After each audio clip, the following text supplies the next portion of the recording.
Sa buong buhay niya mga lodi, hindi pa daw siya nakahawak ng milyon na pera. Siyempre, pahawakin natin. Hawak! Kaputi, dali! Kaputi na, kaya ka sa mga kapot. Kapot. So, pahawakin natin ng 3 million. For experience ng mga lodi, siyempre, mahirap makaabot ng mga ganitong pagkakataon. Ayan. Ayan. So, ayan. So, entire life, buong buhay mo, nakahawak ka ng 3 million. Woo! Huwag mong subukan. Masisira ang buhay mo. Sana all. So, ayan. Ano masasabi mo? Ayan yung cameraman natin, oh. Ayan. Sa entire life niya, hindi pa daw siya nakahawak ng So mamaya pahawakin natin to. Bago natin ibigay sa kay Vice yung 3M natin. Wow! Ayan. And then yung 500k mga lodi. Ayan, nagbigay na tayo doon. Woo! So ayan, papunta na tayo dito sa PNB. So tinawagan na din natin yung manager doon. So naka-prepare na din sila. So mag-withdraw tayo dito ng insaktong 3M. Kasi nakapagbigay na tayo ng 500 mga lodi. 500k 500,000 yung unang bayad natin. Kumbaga reservation kasi ang daming gustong umagaw ng lote natin. Woo! Kasi napakaganda, sabi nung mga gustong bumili, kaya nagbigay na tayo ng paunang bayad na 500,000. Actually yung pinurchase natin mga lodi 3.6 siya, nga lang nakatawad tayo ng 100,000. Woo! Ayan, hindi pa sana ako magbibigay, nga lang tatlo yung gustong bayaran cash na kaagad. Eh syempre tayo wala tayong time dahil sinisecure ko muna yung mga papers muna, yung title, tsaka yung tax clearance, at tsaka yung original tax deck, and then yung certified true copy ng title, and then yung mga TIN ID nila. Ayan, so andito na tayo sa PNB. Umiko tayo kasi dito na tayo galing kanina, wala tayong maparkingan, so nagpa-assist tayo sa guard. So ayan, nang matapos na kasi sumaglit lang tayo. So ayan, paalis na. So kailangan natin ng parkingan.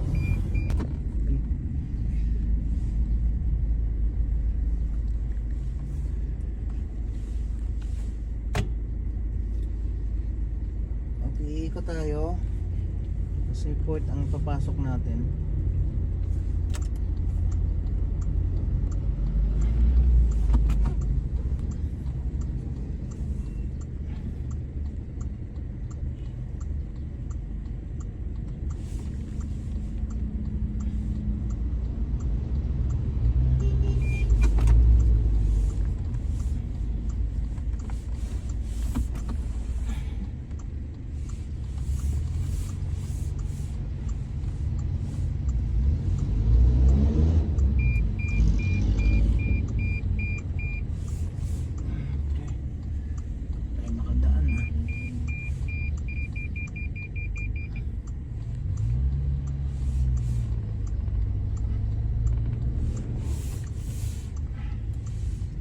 Nako,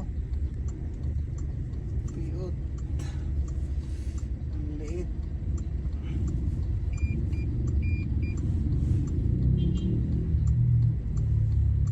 Tayo makadaan dito. Ayan, siksik natin, siksik.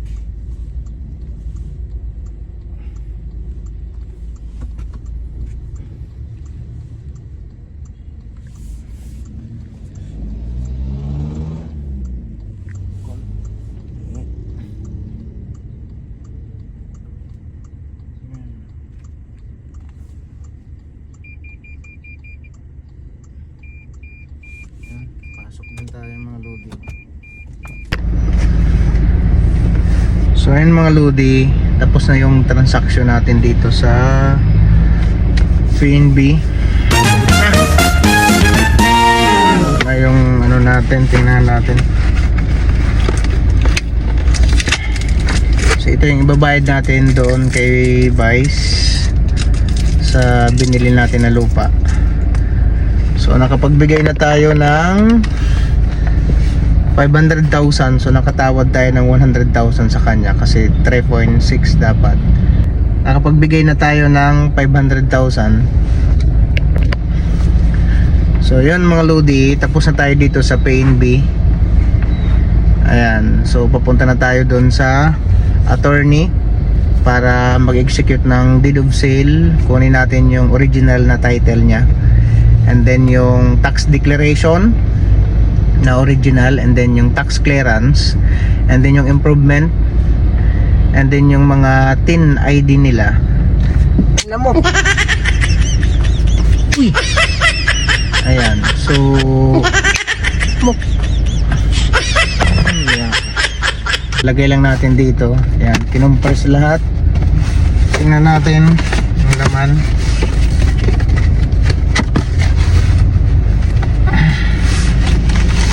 So ito na. So ito 1M. Ayan, 1, 2, 3, 4, 5, 6, 7, 8, 9, 10. So 10. So ayan, 1M siya. Ito naman isa. Ayan, same lang din. Bali 2M. And then ito naman yung pangatlo. So ito, bali 3M yung ibibigay natin. Ito na. So kompleto na yung bayad natin sa kay Vice. Tanggal natin yung mga plastic, lastiko. Ito yung tanggal. Baka magsiliparan to. So ito, ayan o. So kompleto na yung pambayad natin. Tanggalin natin to para madali lang pagbigay sa kanya.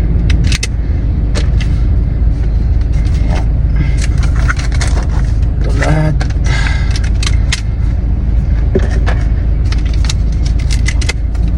So ito, mahirap pala ito bitbitin.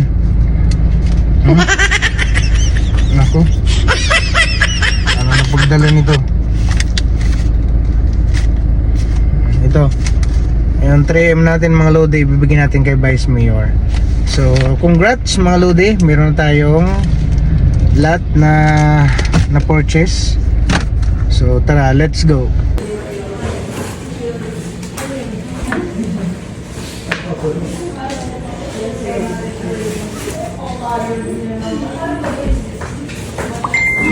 Rabay, sige po. Diyan ka na, counter selling judge. Dalma ka na. Si Mrs. mo. Ano magbibilang pa rin mo? Dapat magbilang yung dito pa rin. Kaya naman. Bang pa rin video. Pechoke man lang. Take man lang. Basta yung buta-buta, go 100,000 na yun.